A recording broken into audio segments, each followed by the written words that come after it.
and the topic is global application class. Again, I repeat, the topic is global application class, right?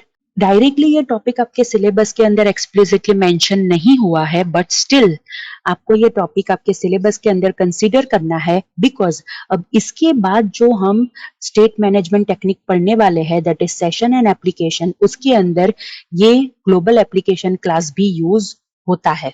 Again, I repeat, जो state management technique, that is more precise server side state management technique जो हम next lecture में पढ़ेंगे, that is session and application, उसके अंदर ये global application class जो concept है वो यूज होता है, right? So let's start with the topic that is global application class. This global application class is considered as application file. Again, I repeat, ये जो ग्लोबल एप्लीकेशन क्लास है वो ASP.NET की एप्लीकेशन फाइल कंसिडर होती है, right? And obviously it is optional file. ऐसा नहीं है कि कंपलसरी उसे आपको आपकी वेबसाइट के अंदर ऐड करना ही है. दो it is an application file, but it is not compulsory कि आपको ये पर्टिकुलर क्लास, आपको ये पर्टिकुलर फाइल आपकी एप्लीकेशन के अंदर ऐड करनी ही है, right? And another important thing, ये जो ग्लोबल एप्लीकेशन क्लास है, दैट इज एप्लीकेशन फाइल है, वो ऐसा नहीं है कि सिर्फ ASP.NET के अंदर ही अवेलेबल है. जो क्लासिक ASP था, दैट इज ट्रेडिशनल ASP था, उसके अंदर भी ये फाइल अवेलेबल थी, दैट इज global.asa फाइल थी, राइट? कि जो हमें वहां की वेबसाइट में रूट डायरेक्टरी के अंदर अवेलेबल रहती थी. अगेन आई रिपीट, ASP की वेबसाइट में रूट डायरेक्टरी के अंदर वो अवेलेबल रहती थी, right? So this application file is available in both the thing, that is classic ASP as well as ASP.NET. दोनों के अंदर ये अवेलेबल है, which is known as application file, right? अब ये एप्लीकेशन फाइल के अंदर कैसे कोड अवेलेबल होंगे? सो ये एप्लीकेशन फाइल के अंदर code is available in terms of events. Again, I repeat, code is available in terms of events. और ये events किसके related होगी? Application level event होगी and session level event होगी. Again, I repeat, application level event होगी and session level event होगी. इसीलिए मैंने आपको बताया कि next जो हम server side state management technique देखने वाले हैं, that is related to session and application, right? उसके अंदर ये global application class भी हम mention करेंगे, right? Okay. Now the thing is that जब भी रन टाइम पे, राइट, आपका कोड पार्स होता है, कंपाइल होता है, राइट, तो ऑब्वियसली वहां पे ये जो क्लास है वो जनरेट होगा, right? Again I repeat, obviously वहां पे ये जो क्लास है वो जनरेट होगा.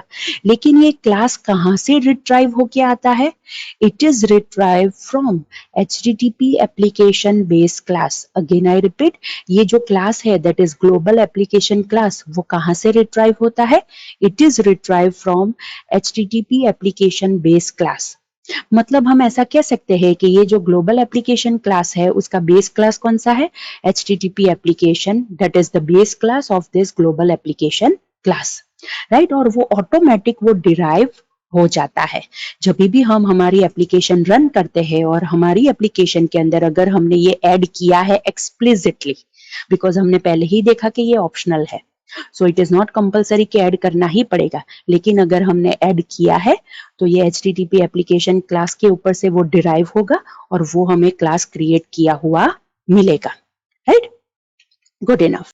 नाउ अगर हमें ये ग्लोबल एप्लीकेशन क्लास हमारी वेबसाइट के अंदर ऐड करना है तो एज यूजुअल जैसे हम करते हैं, प्रैक्टिकली ही करके देख लेते हैं, और ये वेबसाइट हमारी ओपन ही है, राइट? सो सॉल्यूशन एक्सप्लोरर में वेबसाइट के ऊपर राइट क्लिक करके ऐड न्यू आइटम, राइट? जैसे ही हम ऐड न्यू आइटम करेंगे ऑब्वियसली हमारे पास यहाँ पे विंडो आएगी, and from that we will select, see over here, it is global application class. Again I repeat, we will select global application class, और बाय डिफॉल्ट उसका नेम सी यहाँ पे आ जाएगा, that is global.asax. Again I repeat, bye default उसका name आ जाएगा, that is global.asax, right? चलो add करके भी देख लेते हैं, राइट? सो मैंने यहाँ पे ऐड किया, राइट? सो ये यहाँ पे ग्लोबल एप्लीकेशन क्लास ऐड हो गया, सी, राइट? ये यहाँ पे ग्लोबल एप्लीकेशन क्लास ऐड हो गया. सो जैसे मैंने आपको यहाँ पे बताया, राइट, ये स्टेप्स का यूज करके हमने हमारी एप्लीकेशन के अंदर ग्लोबल एप्लीकेशन क्लास ऐड कर दिया। बाय डिफॉल्ट उसका नेम होगा that is global.asax, right? Good enough. ये जो इमेज मैंने यहाँ पे रखी है इट इज सेम कि जो इसके ऊपर से ही मैंने ली है, तो हम यहाँ से ही देख लेते हैं, राइट? सी, ये जो ग्लोबल एप्लीकेशन क्लास है, ऑब्वियसली मैंने आपको बताया था कि HTTP एप्लीकेशन जो बेस क्लास है उसके ऊपर से डिराइव हुआ है, तो वो यहाँ पे लिखा है। स्क्रिप्ट है कि जो सर्वर के ऊपर रन होगी, and within that by default you will have 5 events, see 1 2 3 4 and 5। By default आपको ये ग्लोबल एप्लीकेशन क्लास के अंदर 5 इवेंट्स मिलेगी, जो मैंने यहाँ पे भी स्पेसिफाई की है with the help of this image, and उसके साथ साथ मैंने यहाँ पे उसका एक्सप्लेनेशन भी दिया है, right? But let's do one thing, ये स्लाइड पे से हम देखें इससे अच्छा हम यहाँ से ही देख लेते हैं, right? So see, first is application start event.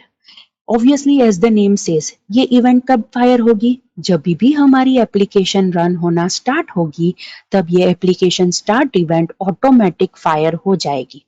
Again I repeat, जब भी हमारी एप्लीकेशन रन होना स्टार्ट होगी, ये application start event automatic fire हो जाएगी।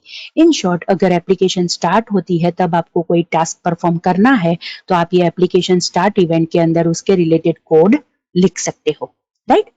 अब एप्लीकेशन स्टार्ट है तो एप्लीकेशन एंड इवेंट होगी, right? So application and event कब फायर होगी?